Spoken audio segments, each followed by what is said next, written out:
Hey folks, Landstryder here. Welcome back to my Minecraft Modded series, and we are standing in front of our new base. Yes, we've moved out of the Rogue dungeon, and we found this really cool Better Dungeons dungeon. Cleared it out, and moved in. And when we first moved up to this, I'll show you the inside and all that in a minute. But let's talk about this nice lawn we have in the front here. You can see there's a little pillar of stone and dirt left right there. When we first moved up here, there was a big hill, big mountain like that one over there in the distance, right in front of the building. Well, I didn't think that I wasn't going to stand for that, because when I come out my front door, I want to have a nice front lawn. Maybe we'll get some animals or something, put them in a pen out here, have a little bit of a farm or something. So we had to get rid of this big mountain. There was a lot of stuff to remove. And rather than doing it with like a hammer and a shovel and stuff like that, I decided to use some Botania stuff. Since Dornell's been working hard on advancing our Botania stuff over here, you see he's almost ready to open the Elven Gate. So what I did is I had him make up a mana blaster for me. And we'll look at the recipe for that here in 1 second. What's the recipe for that? Some TNT, a mana diamond, a rune of mana, which isn't too difficult, I believe. Yeah, it's just some mana steel and mana pearl on the altar, and some limmerwood, and a redstone mana spreader. Actually, the redstone mana spreader was actually kind of convenient because Dornell accidentally made some when he didn't intend to, and we ended up having use for it. So that was good. You want to tell them what we got going on over here before I show them how this works? Because we're looking at it, and we might as well explain it real quick. I know Botania has something new. It's called a spark. I don't think it was in the last 1.64. Yeah, I don't think it was edition. in their 1.64 edition. It's not extremely new, but it's definitely new to the 1.7.10 versions of it. So these things are really cool. So what the sparks does, the spark connects the mana pole to like certain plates or certain areas that need it. So I've got this spark connected to our terrasteel maker, our little plate down there at the lapis. That makes our terrasteel. And it instantly delivers everything in this directly to that plate. So that allows you to move much larger quantities of mana in a much shorter time frame. So what had happened, the reason we needed to make those sparks is even with these mana spreaders with the potency lenses on them and upgrades, when we attempted to make a terrasteel using this, it couldn't get enough mana fast enough, and the items despawned the first time we tried. So we went back and kind of read between the lines in the book. The book kind of suggested that you needed a spark in order to be able to move enough mana quick enough to make that work, and that's why we ended up making those. So what we got going on here is he's got 9 endo flames, because in this pack we can't use you can use the daylilies and the nightshades and the hydrangeas, but because those are like, pretty much set it and forget it type flowers, in this pack it's actually set that they expire after a certain amount of time, which works out to be about 5 hours of real time. They won't count. It doesn't count down if they're not loaded or whatever. So if you log out and log back in, they'll still be there, but they'll operate for about 5 hours of real time before they expire, and they'll disappear. So the kind of flowers that do stick around permanently are the ones that use up some kind of fuel to generate their power. And we've got a couple thermalilies and a little device set up back here. You can kind of see how this works. There's a lava drum and an autonomous activator similar to what we used to feed the generators for the advanced genetics. And then this little circuit right here, this is a vanilla circuit. It's basically a pulsar that pulses a certain amount of times based on how long you feed it a signal. And the way that we are feeding it that signal is using a big button with a certain number of items set in it. So right now it's got 36 items, which works out to 9 pulses coming out the side. I'm gonna go ahead and press that, and so like they can get a view of how that works. So you can see that the redstone signal stays on just long enough for this circuit to pulse 9 times, and then over here in the dropper we have this super fuel loaded. This is basically about the best fuel that I could find that we have in the pack, and it is made with Minechem mod. It's called methyl mercurate, and it has a burn time of 5600 compared to charcoal, which is 1600 or 5700.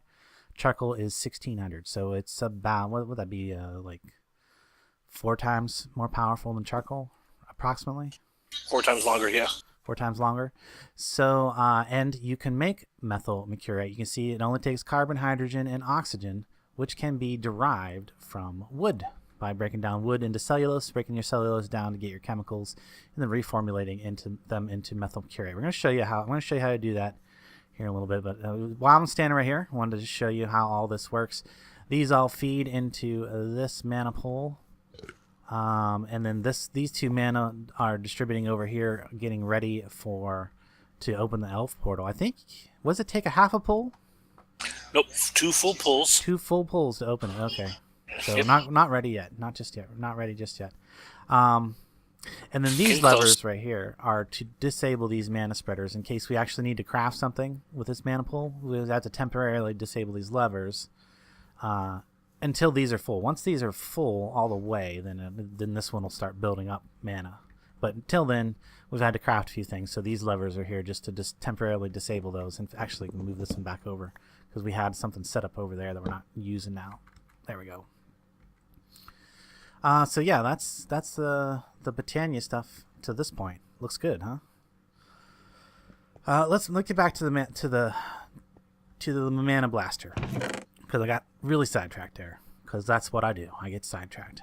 So in order to use the mana blaster, you have to have a mana tablet, and what it does is basically mana blaster is a handheld mana spreader.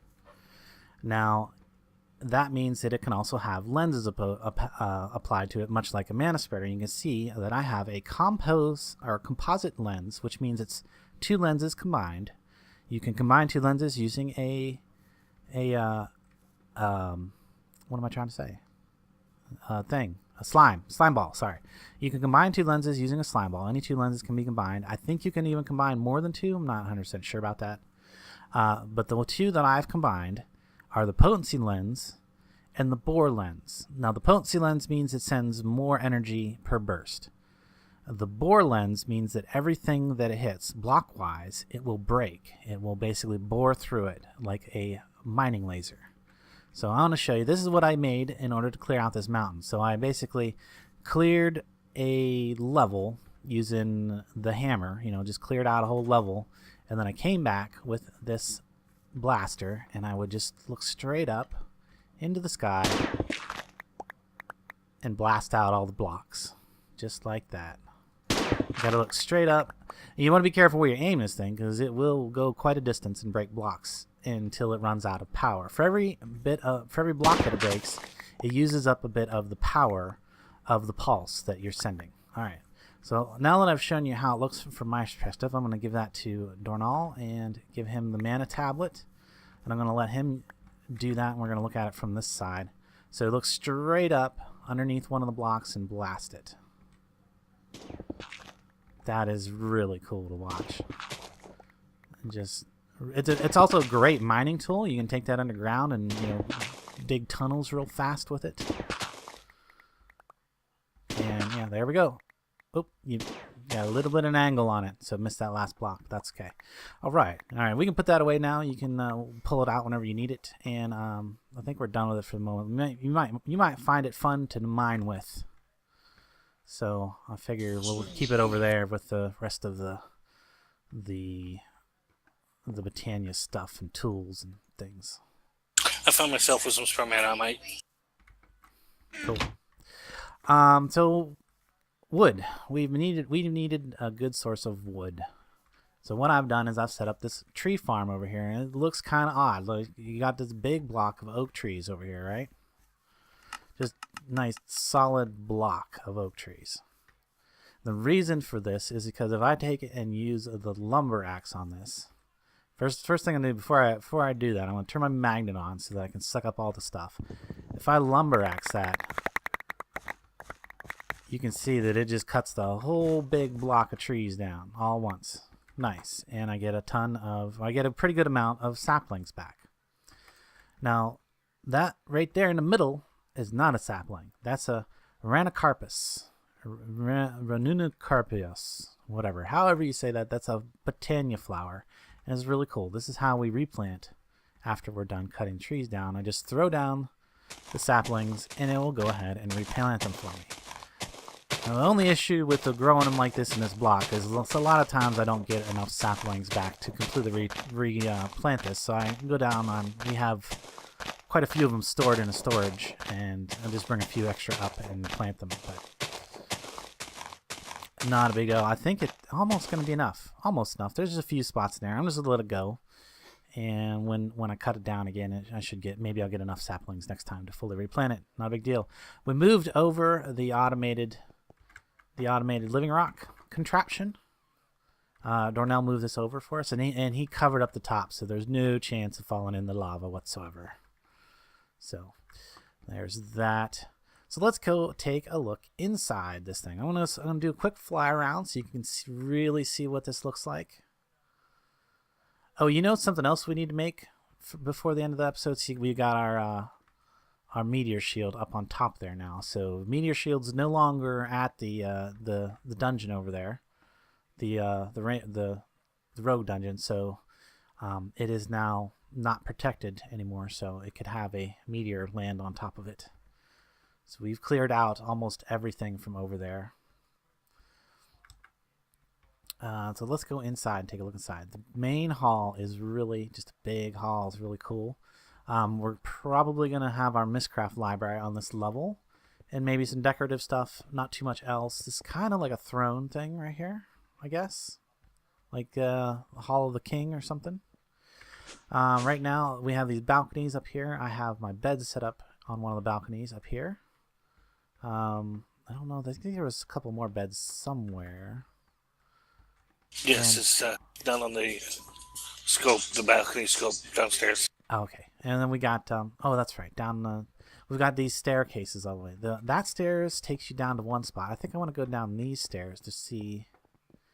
Come down these stairs. There we go. And then we're onto the balcony where the other bedroom stuff's set up. Was there food in there? Okay, so, there was a lot of good treasure in this dungeon, and when we first came, the boss was down there on the bottom level. You may also notice that it's really bright. Everywhere I look, it's really bright.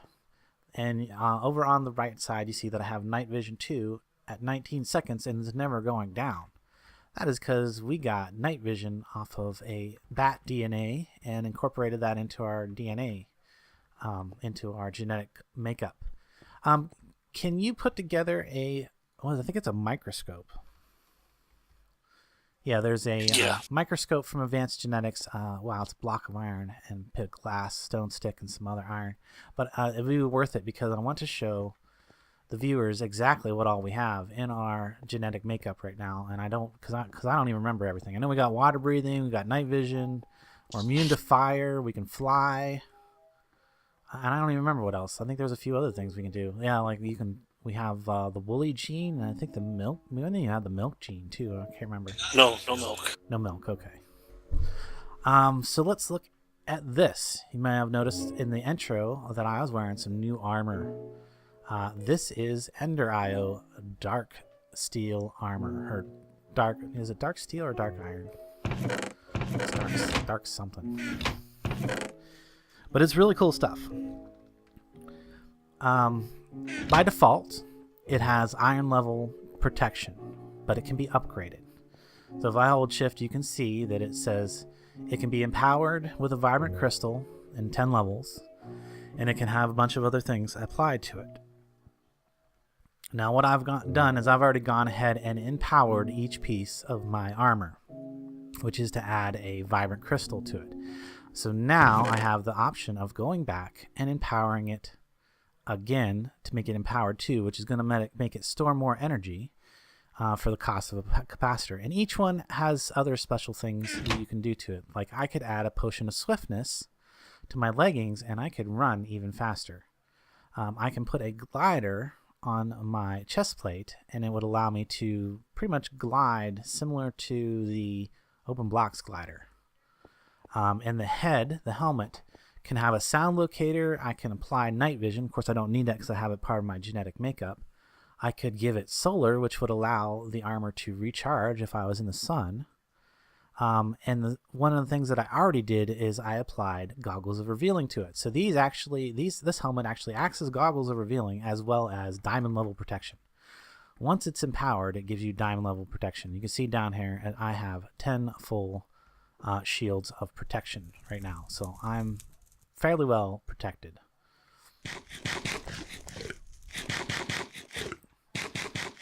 There you go.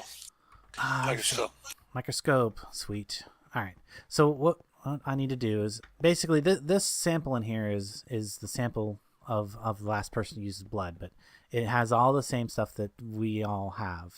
If I look in here, I can analyze. Well, it takes a long time to analyze. I'll be back in a second when it's done analyzing. Okay, we're back. It's done.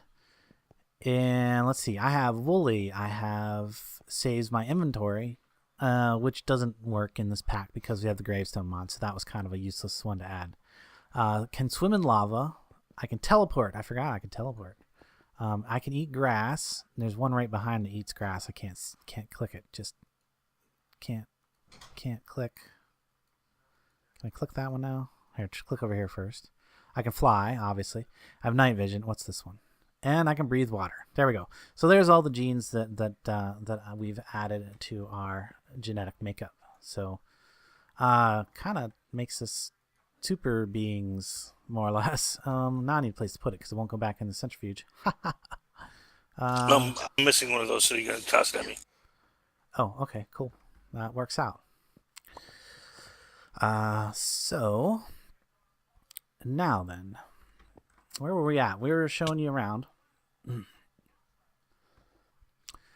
So yeah, we moved all of our genetic machines over. Obviously, we didn't want to leave those behind and let people just, utilize those without going through the effort of making and figuring it out themselves. And it is fun once you figure it out. It's not crazy hard. Our Sterling generator and sag mill setup. I've got some power conduit running behind all these, and the Sterling generator is actually connected in to the lava distributor system. So it will just basically stay fully powered as long as we have lava in this barrel down here.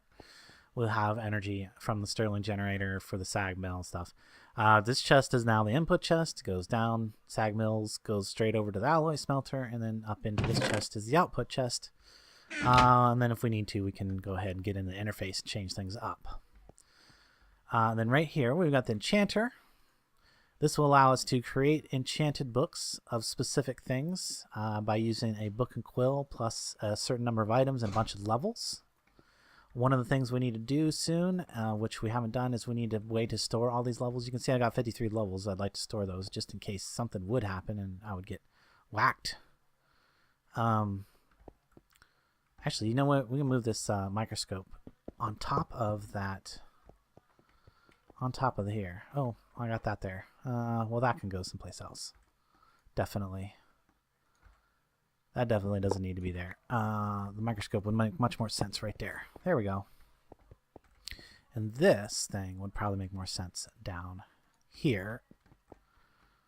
Or, well, actually, somewhere. Maybe I'll just hang it right up there. That looks good. That looks good. Okay, things that I made in between. I made the slice space on the camera last. Something I made between episodes was this soul binder. I needed this in order to help move all of our stuff. And the reason I needed the soul binder, which is kind of expensive because you have to have these specific skulls and some solarium and a machine chassis, but you have to have one of each of those kind of skulls. The Enderman head. We made a special sword and went down to the Enderman spawner that was in the Rogue dungeon and collected a few Enderman heads that way. So we have a special sword that's a cleaver with beheading, with extra beheading on it.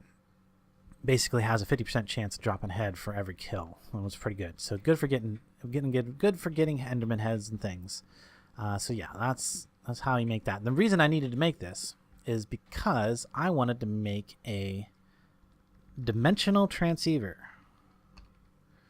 One of these things from Ender.io. The dimensional transceiver can transmit power and items and fluids and train carts over vast distances, even across dimensions. So I used one of these, and that's what I needed right there. To make the Ender Resonator, I had to get Enderman heads. There was I swear there was something else. Oh, this right here. And an Ender Crystal. The Ender Crystal is what I actually needed the Soul Binder for. So you use an Enderman Soul plus a Vibrant Crystal will give you an Ender Crystal in order to make the dimensional transceiver. It's raining again. Can you go sleep? Maybe? Is that possible? Is it even nighttime? It's not nighttime yet. Oh, snow. Damn. Okay. I'll try to stay away from the... It's interesting because the biome that this is actually in doesn't rain. It's, what is this? F3. It's the Savannah Plateau. It doesn't actually rain in the Savannah Plateau. But, like, the biomes that are nearby... scrubland, it rains in, and then of course ocean biome over there, or beach, or whatever it is, rains. Anyway, what was I talking about? Oh yeah, the Ender stuff. So yeah, I made dimensional transceivers, and then over at the old base, somewhere way off in the distance, like 20,000 kilometers away or something like that, we are very far from where we used to be. We went way out, away from everybody, so we wouldn't necessarily influence anybody's else's game, positively or negatively, because we're a lot more modded minded than a lot of the folks that are going to be playing on the server. So I felt it would be fair to just go off and try not to overly influence anybody else's game. So that's why we're way out here. Anyway, set up these dimensional transceivers, made 2. And then, of course, they require power. So I was using the power from the other end. And I put one right here and sent all of our items through to all of these chests. You can see I haven't even taken down the conduits yet, the item conduits yet, to all these chests. And then it just basically, this all has a whole bunch of stuff that still needs to be sorted out. Like all of our stuff is mostly randomly in here.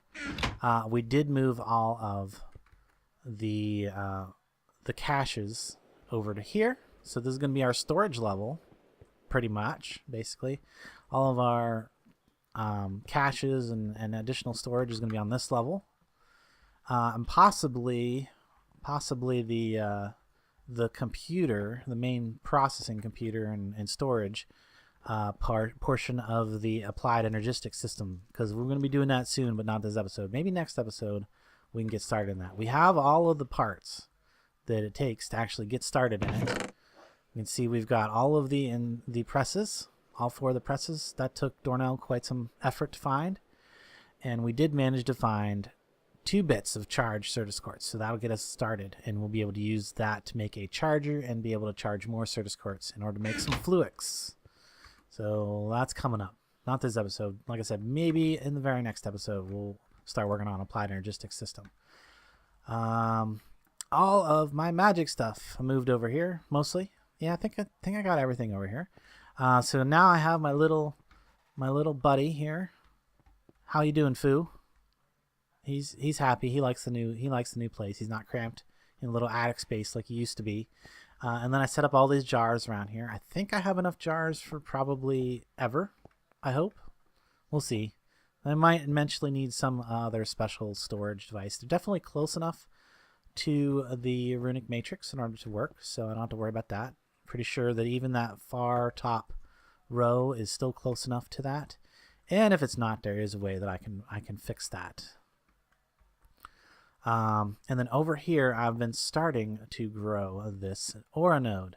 You can see that I've added some perdido and some air, and I've been increasing the aqua and the rest there. I still need to get I still need to get some terra for it, and I have my eyes on a big terra node. I just need to get this one big enough that I'm going to make sure that it eats the terra node and not the other way around. So I've gone out and collected a few nodes, and I have these stabilizers to the side because what I can do, oh, thank you, Darnell. What I can do is I can allow this to absorb the majority of the node, and then if I turn the stabilizer back on, it will regain all of the extra viz that didn't get fully absorbed. So a lot of times you'll see these zaps, and I'm waiting for one of them so I can actually show you can actually see what I'm talking about. You'll see these zaps go from the smaller node over to the bigger node, and not every zap will drain a viz from, there you go. See, it drained one viz. But not every zap will increase the viz over here. So when it does that zap, so only the times when it actually increases the viz over here does that viz get subtracted from the total potential of this node. I hope I'm saying this in a way that it can be understood. Is this making sense to you, Darnell? Yeah. So whenever those zaps come by, it always drains this one, but it doesn't necessarily drain its total potential. When it drains the one from the total potential, this one's total potential will go up, and then that one will never be able to be regained by this node. So now, if I turn this back on, this node no longer can be absorbed because it's being protected by the stabilizer. So it will slowly, not as fast as if it wasn't stabilized, but slowly it will regain its full potential viz.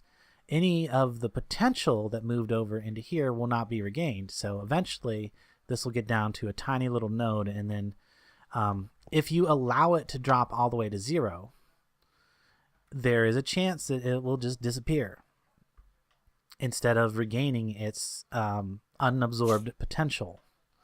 So in order to get all of that unabsorbed potential, I need to let it drain down to close to 0, but not get to 0, and then stabilize it, let it regain its potential, and then do the process again. So I'm going to be going through this process a bunch with different nodes. I'm going to try to get this all up to above 50. So I want all 6 of the primaries above 50 on this before I empower it, and then I'm going to make an empowered node. I might decide to go higher than that, but for as much kind of trouble as it is and effort that it takes, because you got to sit here and watch it and stuff, we don't have anything in the pack that would allow me to automate this process. And there are things in other packs that will allow you to automate this process, but we don't have anything in this pack, so I have to do it manually. So I don't know how much more than 50 I'm going to go. I'll at least want each one of those to be 50. So, and then once it is empowered, that should give me a power of 5 on an empowered node, which, there's a bunch of math and stuff that goes into figuring all that stuff out and how it relates to charging up your wands and charging and transferring viz to other things that require it. But okay, enough about magic. I really like the way this area looks now. We got lots of space. It's all combined into one big building. It's a relatively small footprint as far as chunks go. Of course, we don't have any loaders in the pack, so I don't really have to worry about chunk loading or anything like that. If I'm online, it's running. If not, it isn't. Okay. Power system. Added an extra capacitor. Added an extra combustion generator. And so that gives me a bit more. I'm definitely positive on the fuel production because you can see I'm gaining sugar. I believe I discussed this before, how a crafting table with a transfer node and a world interaction upgrade will turn the other side of it into like a crafting grid thing. Basically, it allows me to take the sugar cane that's in this cache and turn it into sugar. So I moved my garden down here underneath. You can see it's basically the same size and shape. I am using the full potential of the farming station with a double layer capacitor into it. Basically makes it 11 by 11, I believe. And see, 1, 2, 3, 4, 5. Yeah, it makes it 11 by 11. And it seems like with this ratio of sugarcane to potatoes, I'm making about the right amount of both. You can see that the cache there has the first light lit up on both the potatoes and the sugar. And this thing is more than keeping up with the 3 generators. So I'm gonna keep. I'll probably add a couple more generators as we require more power, and expand the capacitor bank up a little bit, make it maybe a 3x3, or possibly make it a 3x3 and upgrade the type of capacitor bank, because these are just the basics, the very low tier. There's 2 tiers above that. But yeah, right now we are not draining any power. We are not using more power than we're creating. It's not bad at all. And even with the chemical station running up here, and let me see if I can't try to explain what I got going on up here. So I've automated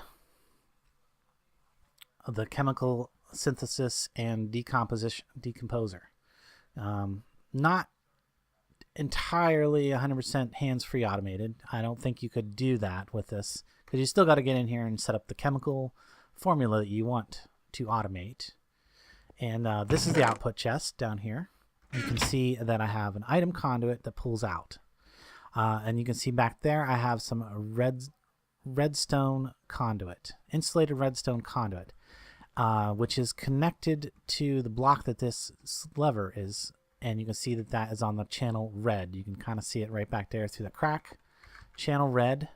So whenever I flip that, it turns on channel red throughout the redstone conduit. So each one of these bits of item conduit is controlled by redstone. If I get my Yeta wrench out and left click and look at the upside, we can see that it will extract with a redstone signal, with the redstone signal. And it'll extract on channel green. Doesn't really matter about the channel, because I left all the channels on green for the item conduit. Now this bit of item conduit here in this cache is just so I can throw a bunch of stuff in there, and it will just keep the decomposer loaded at all times with whatever I throw in there. So if I throw in, say, a bunch of wood, it'll start sending that wood down in here to the decomposer. The decomposer will start breaking that down into cellulose, and then behind here, let me see, it's easier to see from underneath. If I come up underneath here, behind here, well, first of all, I got the power coming up and going to the 2 machines, and then I have an item conduit that comes from the back side of that decomposer, because you can pull the product of the decomposer out the side. You have to load the decomposer from the top, and you can pull out the side. And that's just bringing it out and going right into this filing cabinet that's right below it for temporary storage. The filing cabinet does not hold as much as I would like it to, so I'll often get this backing up. Plus, it doesn't. Once it gets a certain number of stuff in it, it's hard to tell how much you actually have because the number disappears. So filing cabinet, not necessarily the most ideal thing ever for that, but it does work for the most part. So up here I've got another filing cabinet that just has a bunch of random elements and compounds that I've made or got from breaking things down. So there's a stored there. All the stuff that I don't have a bunch of. Now the stuff that I'm gonna end up with a bunch of, and I always want to have a bunch of, is oxygen, carbon, and hydrogen. These are the building blocks of most organic chemicals. The other one is nitrogen. I just haven't made it yet. I'll probably put a nitrogen in there. So what I can do is and you can see I have the water in here. These are basically just space holders. Those prevent those spots from getting filled up with stuff. And what I was making last was that methyl mercurate. I was automating the process of doing that. In order to make methyl mercurate, I first have to make like this methyl. Methyl is, was it 1 carbon and 3 hydrogen, I believe. So there we go. Methyl. And nothing's happening right now, but as soon as I flip this lever, those bits of conduit up there are going to try to pull out items and fill in all of these spots. You can see I have oxygen, hydrogen, methyl doesn't actually need to be in there, but that'll be there for whenever I want to make the methyl mercurate. But I gotta start by making a bunch of methyl. So as soon as I flip that lever, we can see that it starts filling up carbon, hydrogen, and since it's only using those 2 chemicals there, and it's pulling it out and putting it in down here. And then it's using a bunch of power too while it's doing this. And I'm going to increase the power consumption on this in the update. We haven't got the update out yet. I was sick for a week or two, and then it took a little bit of time to discuss everything that needed to be updated. So it won't be out with this video, but coming soon we should have an update out, and pack should be public, available for anybody to download. The link will be in the description when that does happen. But till then, you know, just have to wait. So it looks like what happened is that I ran out of hydrogen, or it couldn't keep enough hydrogen in there. Actually, I think I ran out, because you can see the light went out up there. So what I can do now is I can take that methyl, put that up in here, because I want to keep methyl, and then I do need the hydrogen still. I think I still need some hydrogen. So is this yeah, this is done decomposing cellulose. So I'm going to take all that cellulose that it made. Oh, well, that's something you got to be careful about with the new Minechem, is you can actually put the chemicals in the world as a liquid or gas. And yeah, if you click, basically if you have 8 in your hand and you click, it will put them in the world as a block, as either a liquid or a gas block. So you gotta be careful about that. Alright, so now I'm going to take that cellulose, break it all down, and get a bunch of these organic chemicals. So I need hydrogen, bunches of hydrogen, and oxygen. I think I'm gonna end up, because I have all these oxygen, all this extra oxygen left. I'm gonna probably end up starting to trash that at some point. So now to make the methyl mercurate, I need 3 methyl, I think 2 oxygen, and actually I don't need the hydrogen for this, 2 carbon, and that'll now make methyl mercurate. As soon as I flip this switch, it's gonna start filling up those things and producing me more methyl mercurate. And it probably just ran out of methyl. Yep. Well, I didn't actually make that much. So there we go. That's how that's all automated. I hope that explained that well. Something else that I had to do in order to keep up with the process is every one of these extraction points has item upgrades.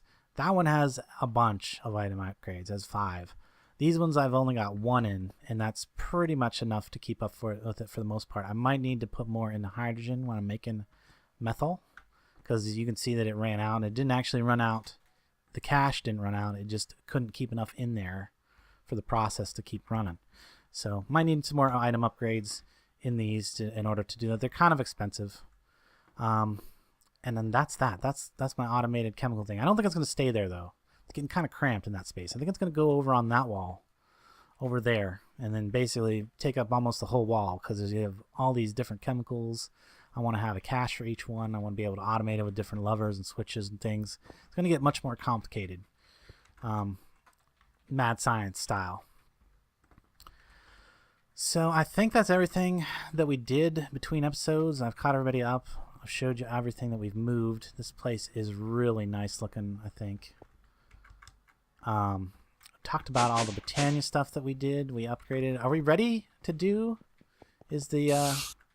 Not yet. Not But yet. we can always pause and come back. Yeah, we will show this before the end of the episode. It's actually getting close, because you can see these pools are almost full. And yeah, we've got this thing filled with the super fuel. So if you look, like I said, we basically the way you can check that, like if you're playing a different pack or whatever, you just look up burn time, and it'll show you everything that has a burn time.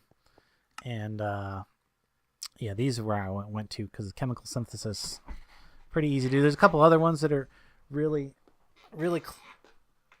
close to, or there's a couple other ones that are pretty good. You know, like 4,000 burn time. That's better than charcoal. Butane is pretty much equal to charcoal. I think you can get more butane out of a piece of wood than you can get charcoal out of it. But then you have like a bunch of oxygen left over and stuff. But anyway, all these different things. Out of these, the best one is the methyl mercurate. So with that, there's one other thing that Dornell introduced me to. You might have been noticing it on my bar throughout the whole episode, and you might have even seen the interface for it come up a few times. But this thing is really cool.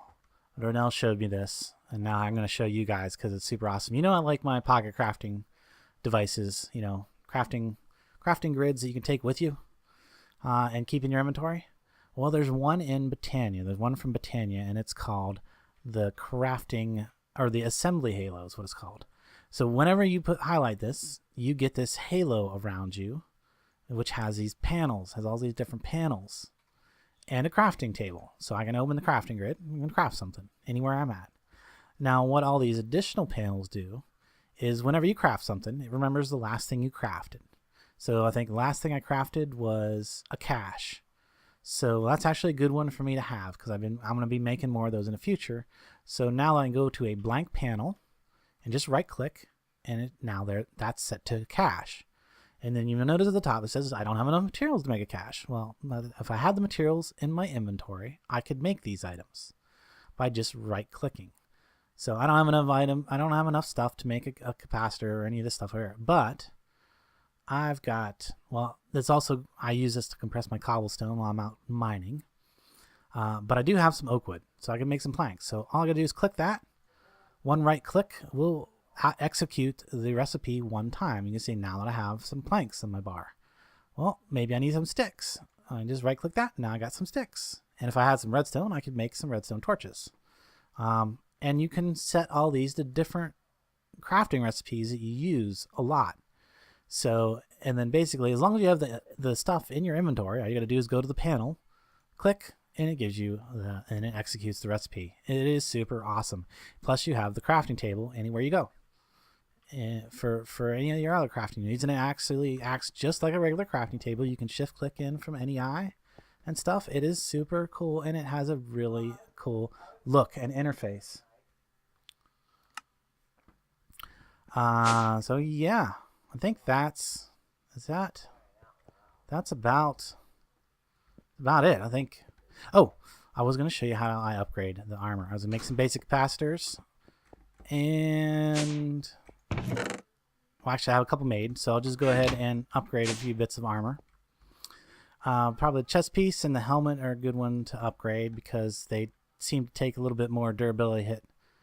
So to upgrade these, it'll actually tell you right in there. It says anvil upgrade. So you go to an anvil and you put that in there.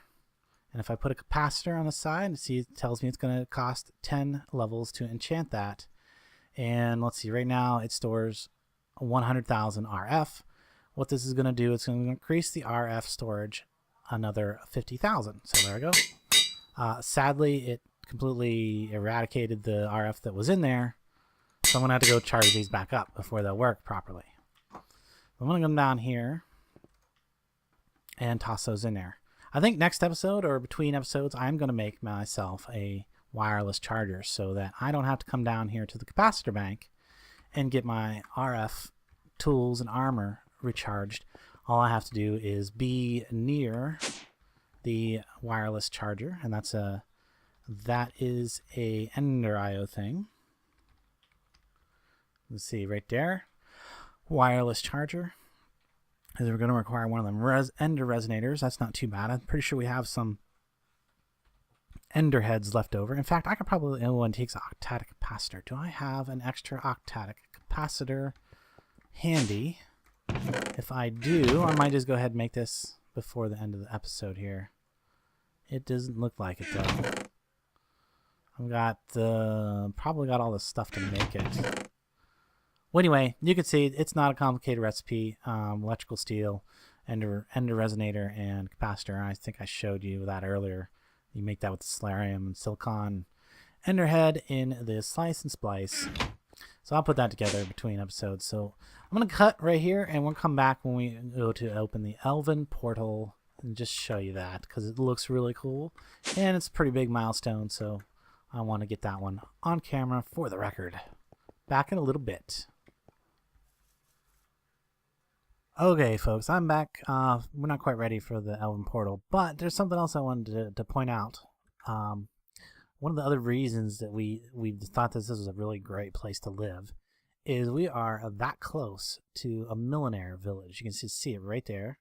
We're also that close to a museum, archaeology museum type thing, and Saxon has decided to go ahead and move his. He was in one of these for his thing. He's decided to move into this one instead, so he's moved all his stuff up to this one. So we're going to be really close because he's also really modded-minded individual. So it's not a bad thing for him to be far away from all of the folks that haven't had the modded experience, so that we're not overly influencing them. So let's go take a look at the Millenaire village. Boy, and this village has expanded quite a lot since we moved up here. It's probably because, like, while we're here, it's loaded because we're this close to it. And wow, they really have expanded quite a bit. There's a lot more buildings here than when we first moved up. Well, they have an inn. They have a regular old tavern or something. Wow, he's painting something. So this is the town hall right here. This is where you come to find out what's going on with Millenaire Village. You might have noticed I had that nasty scroll over there to the side. Sorry about that. That is one of the bugs with Millenaire. Sometimes they'll get stuck in certain places, and then you'll see that. I'll be right there.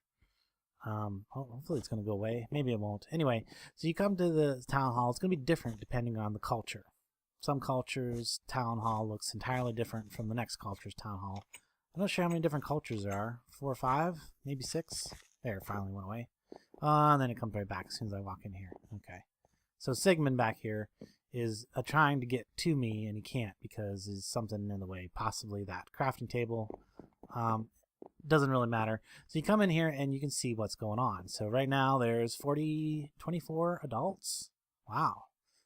13 of them are men, 11 of them are women. I believe that's how that works. Then there's 7 youths, 4 and 3, and there's no children right now. So basically, I think the village would have to expand a little bit more, and then they might have some more children. No construction in progress because they need cobblestone, is what I think that says. If I click on that, I can see the village map. Oh yeah, they've really expanded out, and they've almost used up all of their village space. Wow, look at that. So when you look on the map, there is a legend here.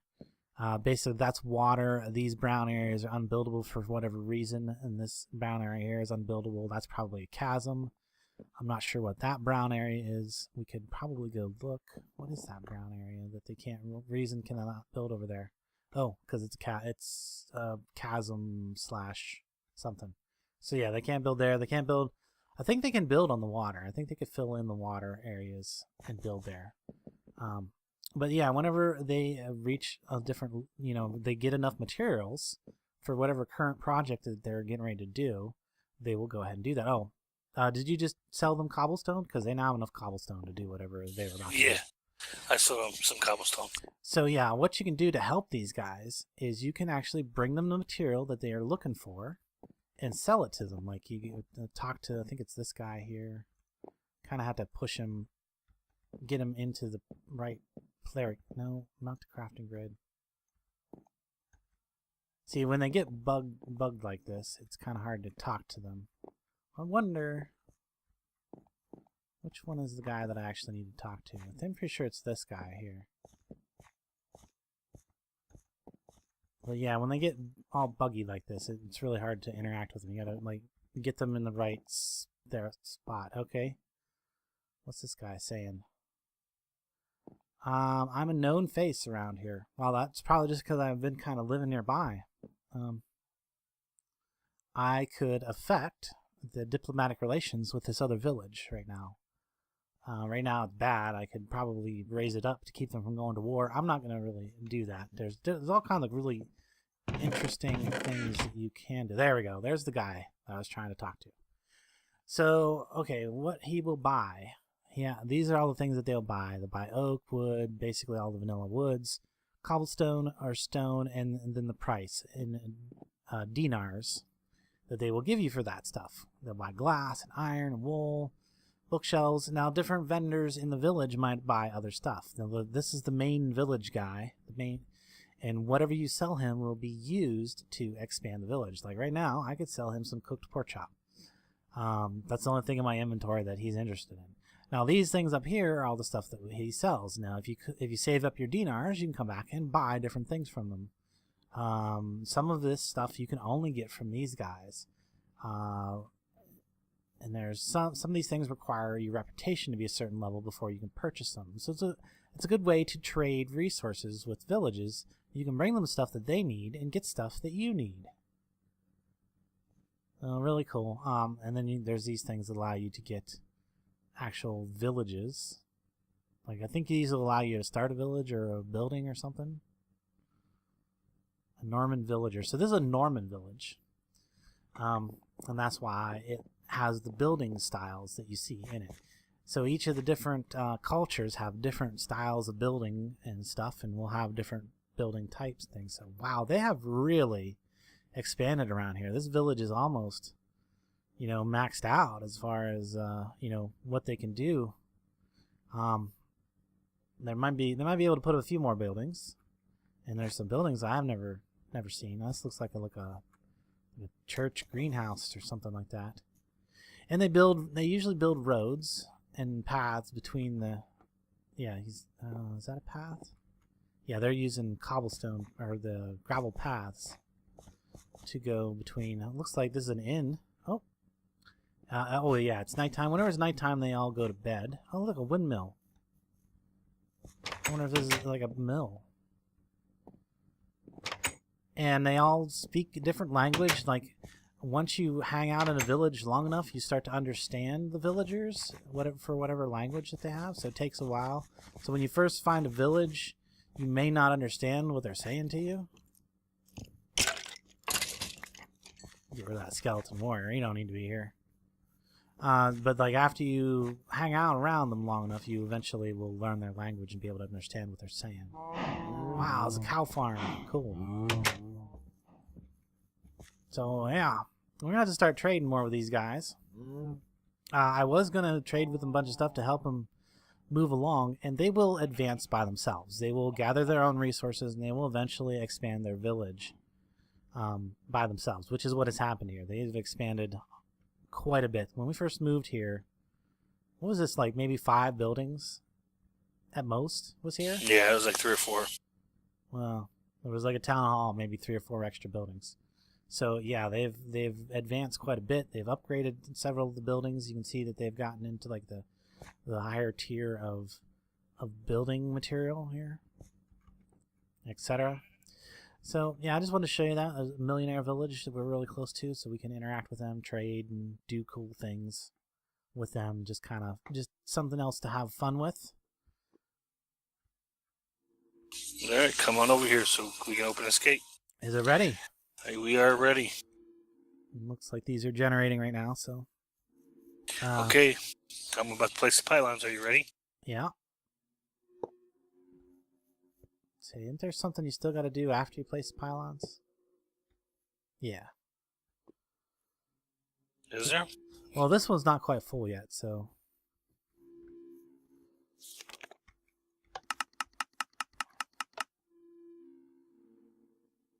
Nothing happening there. Why is my magnet going down in power? I think my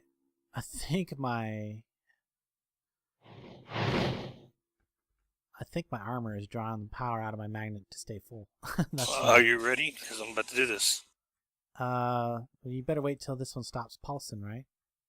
Or you want to try? That's definitely not totally full. I think it's got enough in it. Okay, hang on. Let me eat some food. And now I'm ready to watch this. Let's check this out. It might not even do it if it ain't ready. You know, there's a faster way to fill that up. You got the tablet still? In there. Where's the tablet? Mana tablet. In the chest. I don't see it.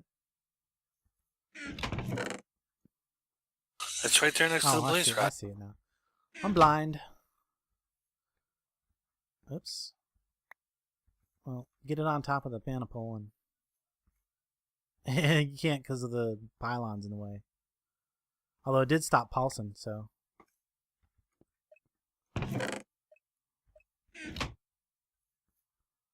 Alright, do it. My wand's not doing it. Because... Oh, I see why. You didn't build it right. I built it the way it told me to. Your pylons are not in the right position, I believe. Let me look real quick. Make sure that I might be wrong. Elf, what is it? Elf, what's it called? Alphamancy. Alphamancy. There we go. Portal to the Alphamancer. Let's find the layout here. Yeah. You got too much space. So you need to move your portal forward one. Alright, I'm going to flip them on so that they start feeding mana right away so we can keep the portal open for a little bit. Oh, that one wasn't quite full. Could've swore it was full. No, it's slightly... a slight bit needed. Yeah, I see. It wasn't taking that last bit out of that one thing. Is it still shooting? It's still shooting. Are you ready? Are you watching? I'm ready for the third time's a charm, right? Hey, look at that! There it goes. There we go. Portal is open. Throw my book through. Darnia has got the achievement World Calling. Yay! Get your book back. It does kind of help if there's like a solid back to it. Yeah, it's got a bunch of stuff in it. Yeah, I'm gonna do mine too. Yeah, I got a new lexicon with all the Alphamancy stuff. The Elven Guard. So yeah, there'll be a bunch more stuff listed under Alphamancy. Basically, how to make the special resources, the Dreamwood, the Elementium, Pixie Dust, Dragonstones. How to do the Ritual of Gaia and summon the Gaia Spirit. There's 2 rituals? No, there's just more information. And then how to make the Gaia Spirit Ingot. I think that's how you summon them. We'll get into that in a later episode, but there we go. The portal is open. Go ahead and make you a bunch of Dreamwood and whatever else you want to make. And they actually didn't suck up that much juice out of the mana pools, so actually seems like we'll be able to keep it open for a while. One of the easiest ways to toggle this is to have a sticky piston that will pull one of the blocks out of position whenever you want to turn the portal off. And then you just click it with your Wand of the Forest whenever you want to turn it back on. And it takes a little bit of extra mana to actually open it, and then just a small amount to continuously keep it open. Lots of particles. Looks really cool. So yeah, I would suggest Donala, you make a bunch of Dreamwood and whatever else you want, and then go ahead and shut it down so that we don't use up all of that power. But there we go, guys. I hope you enjoyed this episode as much as we enjoyed making it. Be sure and leave a like, a comment, a thumbs up, and all that fun stuff. And until next time, I will catch you later.